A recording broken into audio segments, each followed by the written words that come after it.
La iglesia del monasterio de Santa Paula responde al modelo conventual típico sevillano, es decir, una iglesia de planta muy sencilla, con una sola nave de cajón, con un coro alto y coro bajo a los pies, y que concentra toda, digamos, la visión en la zona del presbiterio. Una iglesia que se hace entre los años 1483 y 1489 y que debió sustituir al primitivo recinto donde se funda el monasterio de Santa Paula. Estamos ante una iglesia que, bueno, es de la época final del gótico, con elementos góticos en la zona del presbiterio, pero que luego va a tener muchos elementos decorativos barrocos e incluso una armadura posterior barroca que ya se realiza en el siglo XVII. Viendo la estructura de la iglesia llama la atención en un primer momento el retablo mayor, una obra de José Fernando de Medinilla del año 1730, que viene, como ocurre en muchísimos conventos, a sustituir a una obra anterior. El retablo anterior era un retablo que había realizado Andrés de Ocampo en el año 1592, retablo que debía estar en mal estado, puesto que las monjas deciden hacer un retablo nuevo en el año 1730, un retablo de estípite, un retablo que ya tiene mucho más que ver con el gusto barroco del siglo XVIII y que reaprovecha algunas de las piezas del retablo anterior. Esas piezas son, evidentemente, la imagen de la titular, de Santa Paula, y algunas de las imágenes de la parte superior del retablo, que evidentemente son de una época que no tiene nada que ver con ese retablo de Medinilla. La zona del presbiterio es una zona muy rica y donde, bueno, pues prácticamente dialogan, pues podríamos decir que varias de las artes del momento, es decir, hablamos desde el gótico que aparece en las bóvedas de nervadura que cubren la zona del presbiterio, un gótico que está decorado luego con una serie de pinturas que son pinturas ya barrocas, suponemos que de la época de Domingo Martínez, en torno a 1730, 1740, y aparte de ese retablo dieciochesco, vamos a ver que a izquierda y derecha se encuentran, pues, por ejemplo, algunas de las tumbas de doña Isabel Enrique y de sus familiares, que eran los patrocinadores de esas primeras obras conventuales. Esas tumbas originalmente estaban en la zona central del presbiterio, pero posteriormente en una reforma se colocaron en los laterales. También en la zona del presbiterio podemos ver dos grandes lienzos con pinturas de Domingo Martínez, que son pinturas además con mucho interés iconográfico, puesto que nos muestran dos escenas muy relacionadas con la titular del convento: el embarque de Santa Paula camino de la isla de Citerea, en su predicación, y la muerte de Santa Paula, que es el lienzo que aparece en el muro contrario. Si hacemos un recorrido por la iglesia, evidentemente destacan, pues, la mayoría de sus grandes retablos, su decoración de azulejería, una decoración riquísima, y dos de los retablos que, bueno, pues fundamentalmente son de obras maestras de la escultura sevillana, son los que representan a los santos Juanes, San Juan Evangelista y San Juan Bautista. El retablo de San Juan Evangelista es una obra que encargó Alonso Cano en el año 1635, pero que curiosamente fue, bueno, pues víctima del expolio francés en el año 1810, cuando las tropas del mariscal Soult llegan a Sevilla, entran en el convento de Santa Paula y deciden expoliar esas pinturas que había hecho Alonso Cano y que hoy desgraciadamente pues podemos encontrarnos en múltiples rincones de Europa, entre ellos en la colección Wallace de Londres. Ese retablo que contrató Alonso Cano no se centró con una imagen de Alonso Cano, sino que se le encarga entre 1636 y 37 a Juan Martínez Montañés la imagen del santo titular. Estamos, por tanto, ante una de las obras de madurez de Martínez Montañés, una obra excelente tanto en la policromía como en la concepción del propio santo titular, que aparece escribiendo el Apocalipsis en la isla de Pasmo con una pluma de plata en la mano y con su elemento iconográfico, que es el águila que sostiene además esa pluma con la cual va a escribir, pues, tanto los evangelios como el propio Apocalipsis. En la parte superior del retablo, que es un retablo muy clásico, que sigue los modelos tardomanieristas de Montañés, pues aparece ese relieve curioso de San Juan en latina, esa historia iconográfica antigua que nos recuerda, bueno, pues uno de esos martirios que se le intentaron dar al santo Juan y que no consiguieron que muriera, puesto que fue uno de los apóstoles que murió de viejo. Justo enfrente del retablo de San Juan Evangelista se encuentra el retablo del Bautista. En este caso es un retablo que la imagen central también es una obra de Juan Martínez Montañés, una imagen de bulto redondo, una imagen que se puede sacar del retablo, puesto que está tallada al completo. Es una iconografía que ya había repetido Martínez Montañés en muchísimas ocasiones en Sevilla y en otros lugares, y que en este caso está cobijado por un retablo que, digamos, que da una especie de avance con respecto al barroco de Alonso Cano o con respecto al barroco de Montañés. Nos referimos a la obra de Felipe de Riva, que es el continuador de la tradición retablística de Martínez Montañés y que a partir de la década de los 30, 1636, 37, 38, llega a Sevilla y va a ser alguno de los grandes retablos de la ciudad. Pensemos, pues, por ejemplo, en la iglesia de San Pedro o pensemos en el gran monasterio de San Clemente, que le encarga su gran retablo principal. Pues bien, Felipe de Riva es el que realiza ese retablo en el cual, bueno, pues se da un avance en el aspecto de la decoración barroca con respecto a Montañés. Se crea esa decoración típica de espinas de pescado en las columnas, se crea pues una serie de elementos que enriquecen visualmente, sobre todo con la decoración de hojarasca, lo que son los planteamientos arquitectónicos de Montañés, y Felipe de Riva va a ser el que realice las esculturas laterales, las imágenes de la Visitación que aparecen a izquierda y derecha de San Juan, y la imagen del bautismo que aparece en el ático, en la zona superior. Vemos también cómo hay una imagen interesantísima que enlaza lo que podríamos llamar la figura del precursor con la figura del bautista, que enlaza la figura del precursor con la figura de Jesús, que sería el momento del bautismo. Ese momento del bautismo enlaza con la parte inferior con la alusión a la muerte de San Juan. El momento en el cual se le corta la cabeza, son dos ángeles tenantes los que portan esa cabeza, una alusión muy propia del mundo del barroco. En la iglesia del monasterio de Santa Inés o del convento de Santa Inés existen otros retablos laterales de enorme interés, quizás el más curioso por aquello de que nos habla mucho del mundo de las cofradías o nos habla incluso de devociones perdidas, sería el retablo del Cristo del Coral, una imagen que podríamos catalogar de tardogótica y de la cual hay documentación, no muy clara, pero hay documentación que nos habla de su procedencia en la Hermandad de Montesión. La Hermandad de Montesión, que tenía vinculaciones con el monasterio de Jerónimas de Santa Paula, parece que hace en algún momento una donación al convento, y ese es el crucificado que hoy conocemos como crucificado del Coral. Una imagen interesantísima, muy poco conocida en Sevilla, imagen que además tiene pues toda una serie de leyendas que nos cuenta el abad Gordillo, recordándonos que hubo un devoto que le colocó un manojo de corales a los pies y es el que le acaba dando nombre a la imagen de este crucificado. En la parte superior de este retablo, que es un retablo ya más avanzado, ya de la segunda mitad, de mediados del siglo XVII, aparece un elemento iconográfico muy curioso, que es el descenso de Cristo al limbo. Este retablo del taller de los Riva también pues nos muestra esa iconografía que hoy la Iglesia no acepta, de Cristo descendiendo al limbo, Cristo descendiendo a una especie de infierno o de purgatorio para sacar a las almas pecadoras y llevarlas al cielo. A izquierda y derecha aparecen dos ángeles tenantes que portan atributos de la pasión que son de un enorme interés. Luego en la parte final de la iglesia se encuentra el retablo dedicado a la Virgen del Rosario, que ya es del taller de los Rivas, que se hace ya en los años posteriores, y que tiene en la parte frontal, en el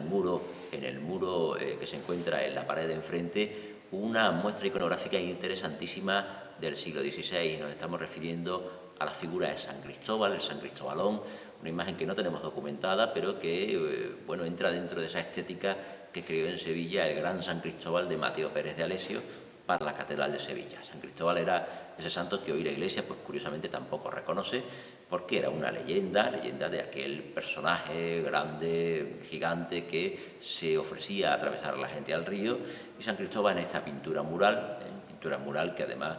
tiene la tradición de Mateo Pérez de Alessio y que tiene una tradición no solamente de Sevilla, sino de otros muchos lugares de Hispanoamérica, donde se expandió esa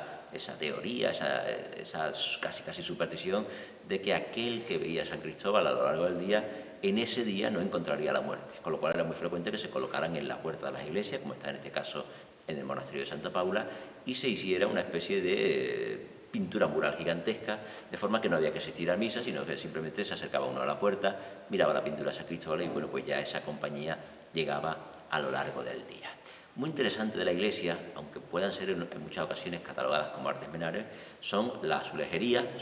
que evidentemente entronca con la tradición que ya se ha comentado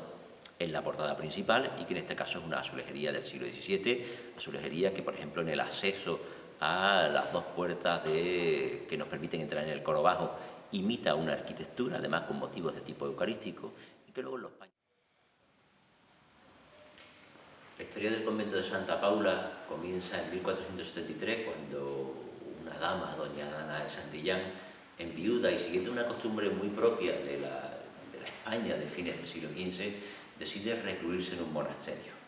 Pide una bula pontificia, una bula papal, que va a llevar por parte del Papa Sixto IV, y es el inicio del monasterio o del convento que conocemos como convento de Santa Paula de Sevilla. El convento de Santa Paula va a necesitar, como solía ocurrir en aquellos momentos, pues un nuevo patrocinio, la llegada de nuevas personas de la nobleza, de nuevas personas que pudieran aportar caudales, y esa llegada va a ser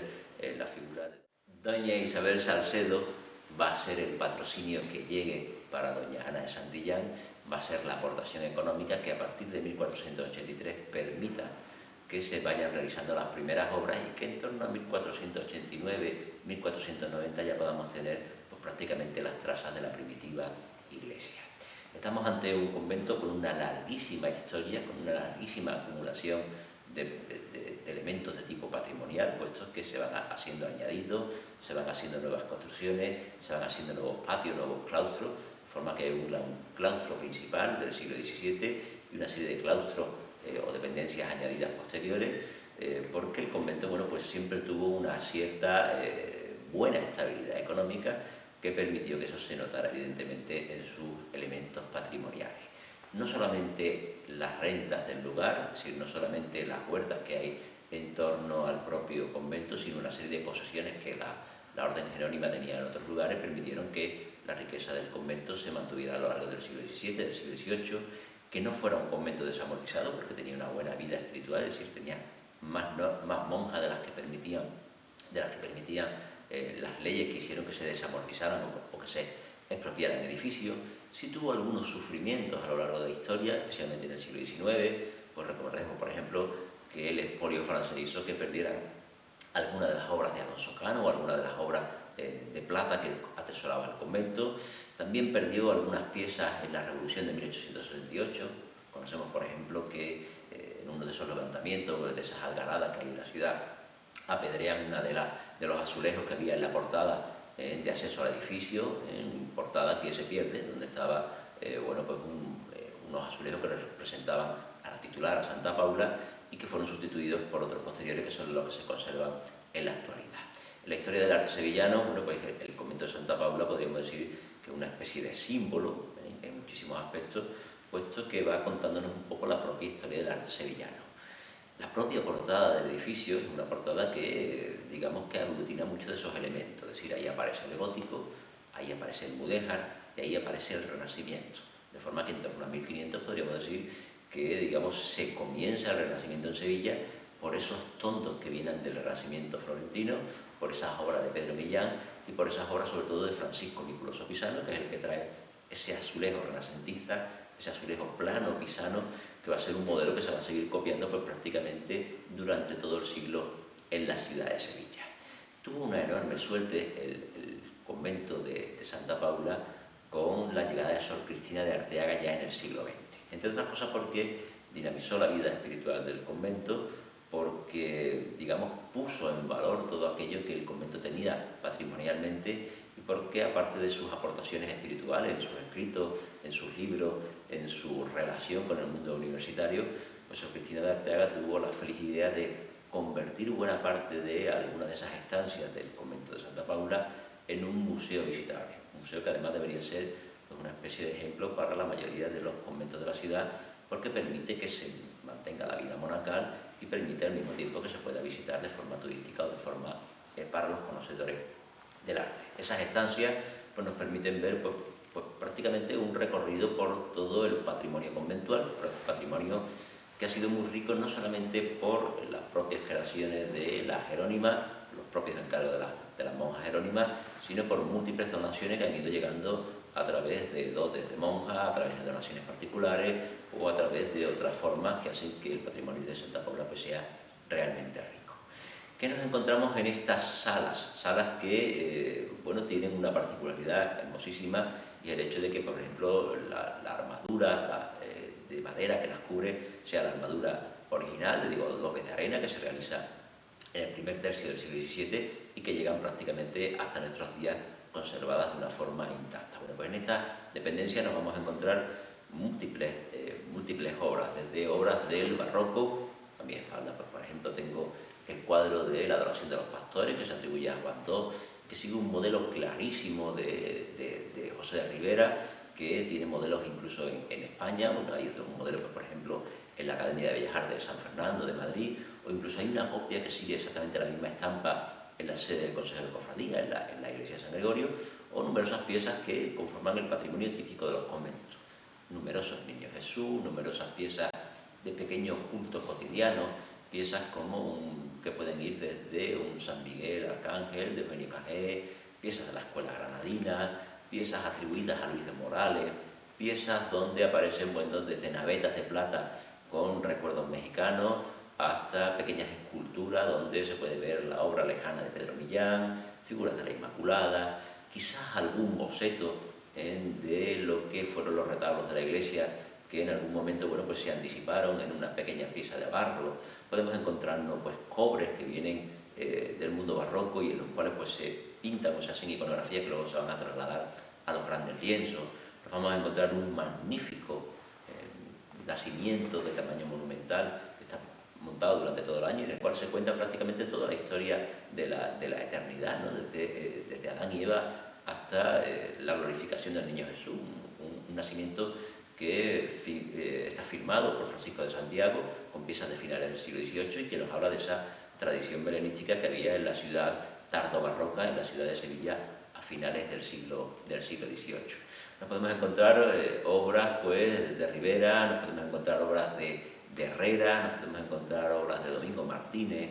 nos podemos encontrar copias de Astorga, nos podemos encontrar piezas atribuidas a círculos montañesinos o a autores del siglo XVII. Incluso tenemos una escultura de un crucificado que nos habla del mundo mexicano, un crucificado hecho en pasta. Es decir, hay una especie de gran diálogo aquí en el Museo Conventual de Santa Paula de lo que debería ser, bueno, pues un ejemplo a seguir, por aquello de que vemos el arte en su contexto, en el lugar para el cual fueron creadas las piezas, y al mismo tiempo estamos respetando lo que es la liturgia de la monja jerónima, puesto que se sigue manteniendo todo lo que es sus horarios litúrgicos, sus celebraciones litúrgicas e incluso, bueno, lo que es su día a día, ¿no? Podemos ver el arte, pero al mismo tiempo podemos hacer lo que podríamos llamar una especie de degustación de todos esos productos que las monjas elaboran. El convento de Santa Paula, evidentemente muy famoso por muchas cosas, pero una de ellas son por el gran número de variedades de mermeladas, que siempre, bueno, pues son una especie de aditamento que permite que aquellas personas que visiten el convento pues se puedan encontrar con una exquisitez muy, muy desconocida y que evidentemente pues siempre hay que recomendar.